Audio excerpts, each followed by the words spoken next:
My boys who were up at camp the last couple weeks, we like watching a show from time to time called Running with Bear Grylls. There's also Man vs. Wild. And this guy, Bear Grylls, he's a Christian, but he used to be a special ops guy from England, and he's just this incredible guy. But one of the things he does is he sends these invitations to these celebrities. You know, Shaquille O'Neal and other people have gone on this television show with him, and he lists what are some things you are afraid of doing. And a lot of times the celebrities think, oh, okay, yeah, if I mark these things, he won't do it. He uses that as his list of things he wants them to do. And so one celebrity was deathly afraid of heights and rappelling, and so, of course, what did Bear Grylls do? He said, okay, we're going to rappel, but it wasn't just a normal rappelling situation. He said, I'm going to jump off one side of this arch, and you're going to jump off the other, and if either one of us chicken out, we both die. And so here's a video of one of these celebrities going off this arch hundreds of feet above the ground. And then we'll ease it off. And their weight is counterbalancing one another. And they're just... Woo, brother. It's a long way down. Yes, it is. He said, yes, it is. When they got down to the bottom of this situation and you know, the adrenaline started wearing off, the celebrity asked Bear, he said, well, what are you afraid of? And Bear Grylls looked at him and he said, well, you don't want to know. And he, no, I want to know. And he said, I'm afraid of social interaction. He said, I've jumped out of planes. I've been in battle situations where I've risked my life. I'll storm an insurgent, camp and I'll do a lot of things, but don't put me in a social group and ask me to talk to people. He's like, I'm deathly afraid of that. I think he was serious. I think there's sometimes people would rather risk their life than to share Jesus. Hey, sign me up for something epic, but man, don't ask me to talk to my neighbor about Jesus. I mean, come on. I think sometimes we can be crippled by fear because of it.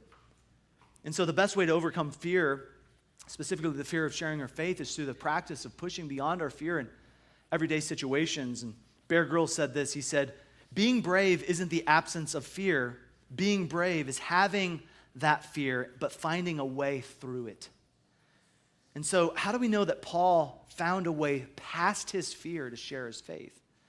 It's because at the very end of the book, in Philippians 4 and verse 22, he says this.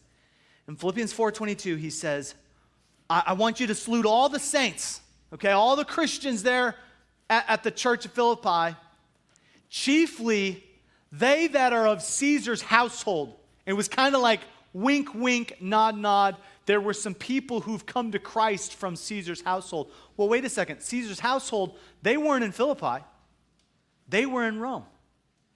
And so many of the other verses have kind of pointed us to the fact that most likely Paul was chained to these Roman guards from Caesar's palace, from Caesar's household, and had been sharing the gospel with them. Well, wait a second. These were the very guys who could kill him. These guys had the power to snuff out Paul's life, and yet he was chained there sharing the cross of Christ. Why did he do that? Why? Because Paul wanted to magnify the gospel of Jesus Christ. That's the second point. When you're free in Christ, you're free from fear to share the gospel, but you're also free from the desire to magnify yourself. You just want to magnify Christ. You want to magnify the death, burial, and resurrection of Christ, which is the gospel. And there were some that he was talking about who were preaching Christ, but they were preaching Christ for themselves. They weren't preaching Christ to win the lost. They were preaching Christ to prove a point.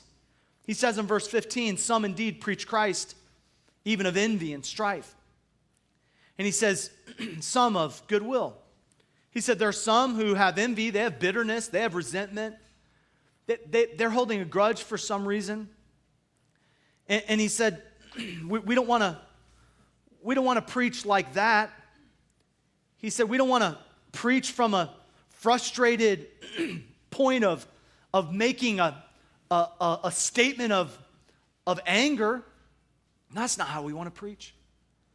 We want to preach Christ out of a heart of forgiveness, out of what he says, goodwill.